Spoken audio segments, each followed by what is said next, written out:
So my name is Charles Briggs. I'm the Interim Director of the Institute for the Study of Societal Issues. And we have the pleasure of this afternoon of being with Dr. Stephen Small, the former director of ISSI. Thank you, Charles. It's good to be here. So I wonder if you could just start off. We're going to talk mainly about your time, I think something like 4.5 years as director of ISSI. But perhaps you could introduce yourself a little bit to people who may not know you. I mean, your work on the legacies of slavery and colonialism in the United States and Europe from the 19th century right through the present is remarkable for its historical depth and its geographic reach, and also the way in which you find surprising sorts of continuities and also discontinuities. But maybe you could just tell people who are our viewers a little bit about how you came specifically to Berkeley, to sociology, and to your involvement with ISSI. Okay, well, thank you very much, Charles. Thanks for the opportunity to share some of the experiences I've had, personally and professionally, growing up, and also as a grad student and a professor, and as the director of the Institute for the Study of Societal Issues. I was born and raised in Liverpool, England, and Liverpool is the city with the longest standing black population in the country. My father was from Jamaica, my mother was English, and I was actually the first in my family to graduate from high school. I managed to go on to study at university in England, did my bachelor's and my master's degree, and then I was attracted to Berkeley because I decided I needed to get out of England to get a broader international experience, professionally and personally. And I was attracted to Berkeley because of the reputation of the sociology department, the international reputation, and also because I'd heard of Troy Duster and wanted to come and work with Troy Duster, who became my faculty advisor, my dissertation supervisor, and my faculty advisor and a close friend. When I got to Berkeley, Troy was the one who brought me to the Institute. And so I've been involved in the Institute as a graduate student, as an assistant professor, an associate professor, a full professor, and then as director. So that's more than 40 years because I arrived here in 1984. My work has always been on the sociology and history of the African diaspora. And I've been a professor in the Department of African Diaspora Studies here at Berkeley since 1995. As a sociologist who looks at history, I've been interested consistently in what I call ideological articulations of race, institutional practices, and also collective mobilization to challenge patterns of discrimination, of the interplay of race and gender, and to achieve social justice. What else can I say? Most of my work, my publications, in addition to those areas, have been comparative. I've been consistently exploring differences across cities, across nations, across periods. I worked in my PhD on the creation of mixed race people in the Caribbean and the US during slavery. I worked on an analysis of black people in the US and the UK in the 1980s. I was co-editor of a book on global mixed race that looked at people of mixed racial categories across various nations across the world. And also in a book I wrote on Black Europe that looked at nations across Europe. A central area in my research has been on museums and memory. I got involved in the study of museums. I'm not a museologist or a museum specialist. I'm a sociologist who analyzes museums as sites and institutions of contestation over who controls history, who has the resources to write history, who has the authority and the power to write history. And I've examined museums and exhibits in the UK. Most of my work has been in the US, in Georgia, in Virginia. My most recent book was on Louisiana. And I've also worked on museums in the Netherlands. So that's mainly been my background in terms of research and teaching.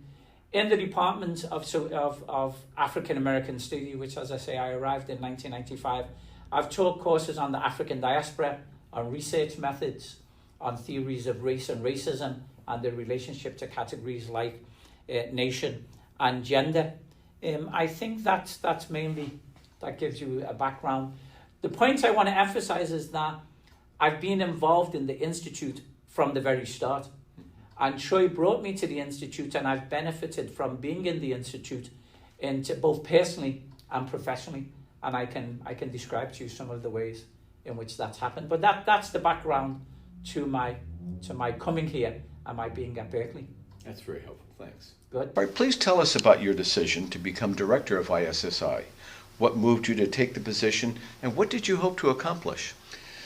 Well, it happened all of a sudden, and the process leading to me becoming director began with the threat to close down the Institute. And that threat, the proposal that the Institute should be closed, came from the Vice Chancellor for Research. Once I heard about this threat, I actually felt compelled to step forward and see if I could play a role in the Institute and keeping the Institute open. The reason I did that is it was clear to me that the work the Institute was doing remained very important on the campus and for the people who were involved. The people I consulted, the professors, the graduate students, the staff at the Institute, every single one of them wanted to keep the Institute open. And one of the key issues was finding a director who could do that. And I felt the Institute had been so beneficial to me in my personal and professional life. And I'd seen how it had been beneficial to so many hundreds of others during my association with the Institute. I felt that, I wanted to play a role. I wanted to give something back. I also wanted to do something for Troy, because Troy clearly wanted to keep the Institute open. So everybody wanted to keep it open. I felt very supported when I said I would like to step forward and become the director. I felt supported by the centre directors, including yourself. At the Institute, I felt supported by Troy. I felt supported by grad students. And I also felt very motivated by the excellent staff, Deborah Lustig and Maxwell van der Vark. It was clear that they were doing a very excellent job and that I could rely on them to do a good job. So that was my motivation. My goals, well, first of all, I wanted to keep the Institute open, move the Institute from a temporary position to a permanent position, because when I was appointed, it was as an interim on a year-by-year basis, and that soon became permanent once we persuaded the campus that our role was still needed as an institute that brought together these centres that were doing these outstanding multidisciplinary work, transdisciplinary work across departments, consolidating and expanding the work of departments in ways that benefited the people at the Institute and in ways that benefited the campus. That was the unifying glue of the Institute, working with the centres, working with faculty, working with grad students, and working with staff.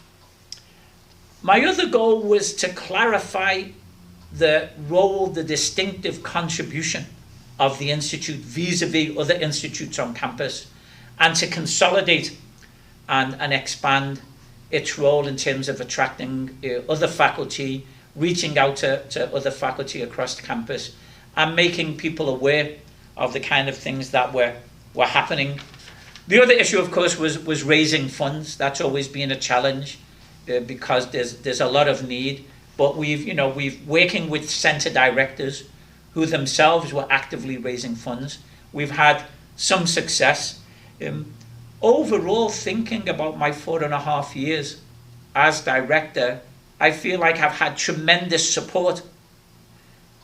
One of the faculty, when I became director, one of the faculty involved in the Institute said, "Thank you for your valiant efforts." I've never been called valiant before, and that was a wonderful feeling. And everybody I worked with were also making valiant efforts. And that's why we were able to turn around to stop the threat of closure, to turn it into a temporary institute, and then to make it permanent. I'd also like to say that the campus has given us tremendous support as well.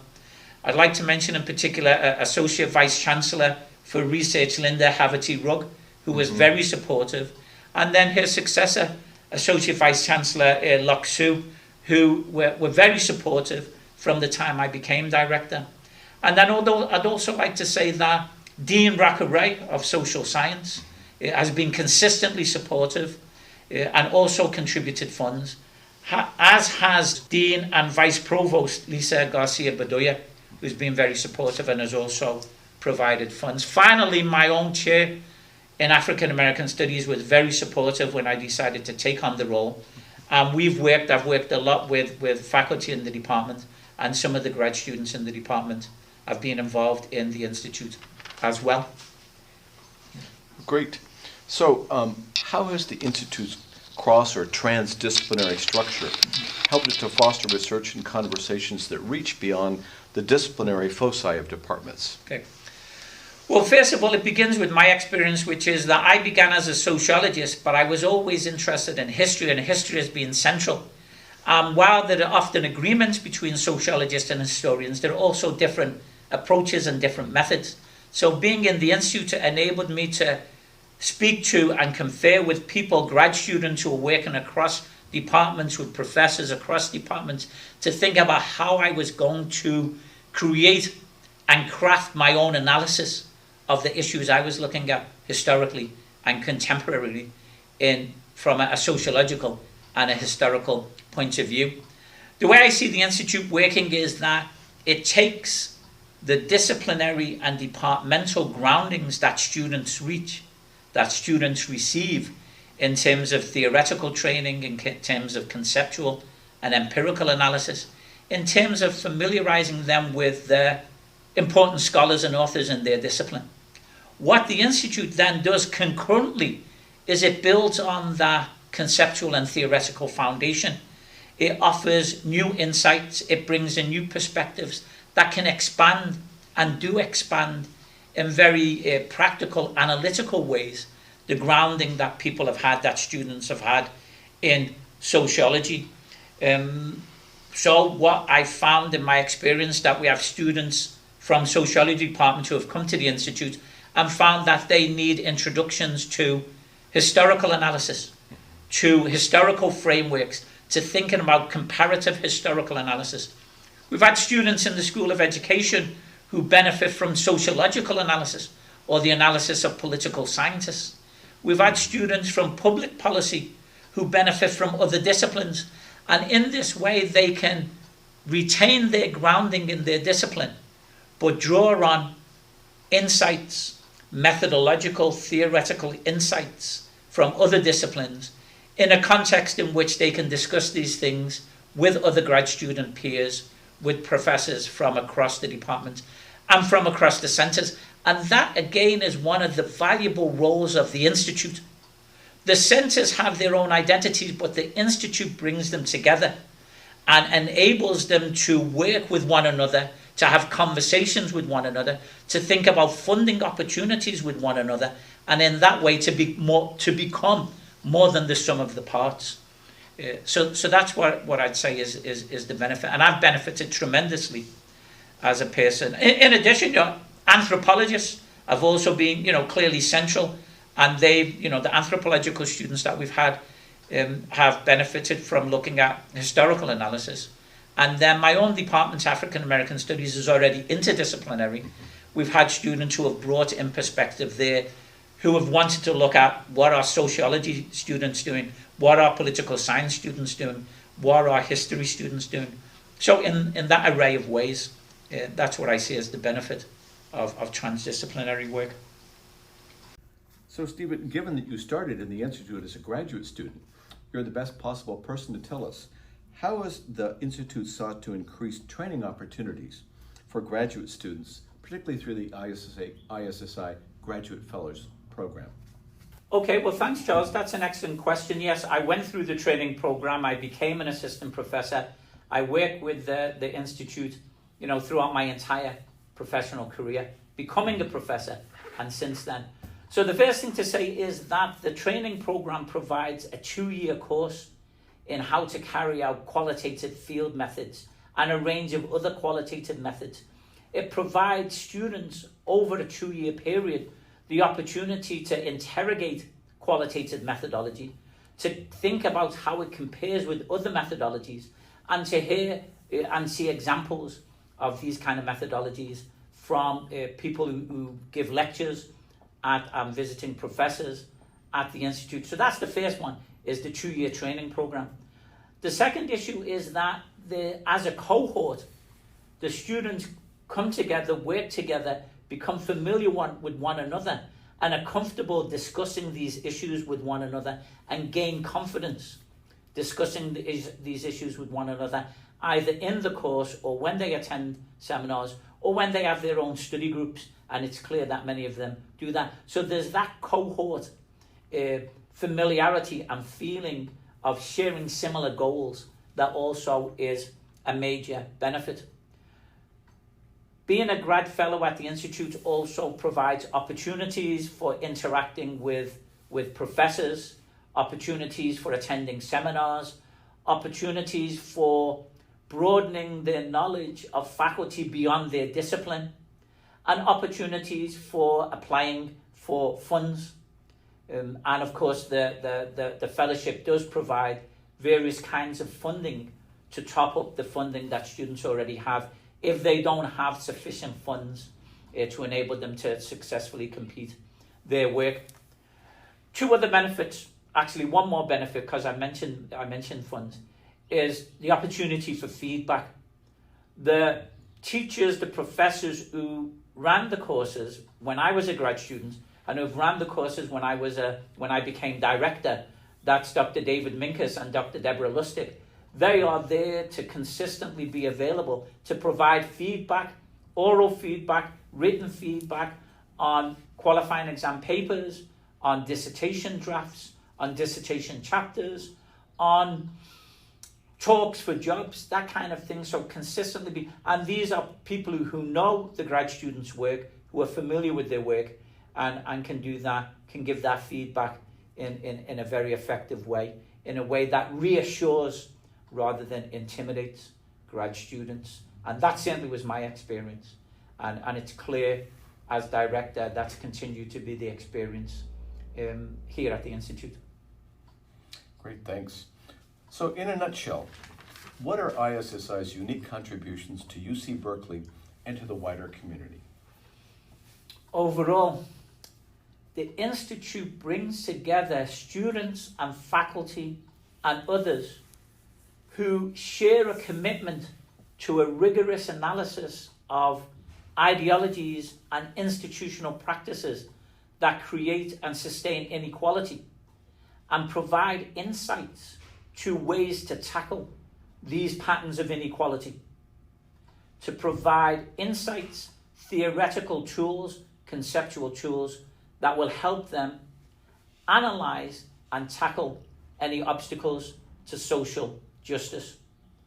The Institute also, as I said earlier, the Institute builds on and exceeds the contributions of individual disciplines in ways that are beneficial for the students. And finally, by bringing together the various research centres and the expertise and the grad students in these centres, it provides metaphorically a family and a family setting that is complementary and reassuring and enhances the students' abilities to achieve their goals. I think that's the nutshell. That's great. I mean, I know that so much of the research done by graduate students and faculty members at ISSI really has to do with societal issues, has to do with things that matter to the world. So I often find people who are from outside UC Berkeley coming to events and having very interesting things to say. So I also like that dimension of reaching beyond the walls of the campus and into the community. Yeah. And let me say one other thing, which is, there's a perception off campus that all the students at Berkeley are elite and privileged and wealthy. And it's absolutely not the case. There's many indicators that we have a very high proportion of students who are first in their family to go to undergrad programs, first in their families to attend graduate programs. And we have a great number of students who are actively working in communities that face disadvantage, even while they are undergrads or graduate students. So this notion of a binary between students who are academic and elite and communities that are poor is a false binary. Vast numbers of students on campus, and particularly at the Institute, are actively working in ways that will enrich and enable them their opportunities to achieve social justice. That's a crucial point. That's why I really like working at a public university, whose charter is to really not to reproduce patterns of inequality, but really to confront them. So finally, Stephen, you kind of hinted at this previously, but I wonder if you could really draw it together. For you personally, what difference has the Institute made to you, to your career, to your time at Berkeley? Without any hesitation whatsoever, I can say it's absolutely been an outstanding contribution in multiple ways. It's been central to my personal and professional development. It's been central to my development as a scholar and as an academic researcher. It's given me the opportunity to expand my knowledge way beyond my primary area, which is African American Studies. I've learned things through the Institute to do with the history of the US and what became Mexico, the history of Latinos, the history of Asians and Asian Americans. I've been to seminars, I've interacted with students, I've interacted with scholars. It's broadened my knowledge in ways that I never would have achieved had I not been part of the Institute and I had not come to Berkeley. And finally, it's given me the opportunity because I benefited so much from mentoring, it also gave me the opportunity to become a mentor, to advise students, to provide feedback to students, and to encourage students. And Troy Duster in particular, and David Minkus in particular, but many others too, gave me the tools and the skills that enabled me to craft responses and mentoring in ways that, from what the people I've mentored tell me, have been beneficial. So overall, it's been absolutely fulfilling. And my wife, and overall, it's been absolutely fulfilling, and my life is completely different and has benefited from the Institute. That's wonderful. Thank you so much for spending this time with us. I appreciate it. And thank you again for your years as the director of ISSI. Thank you. As I've said, it's been fulfilling and beneficial, and in many ways a pleasure. Thank you very much, Charles.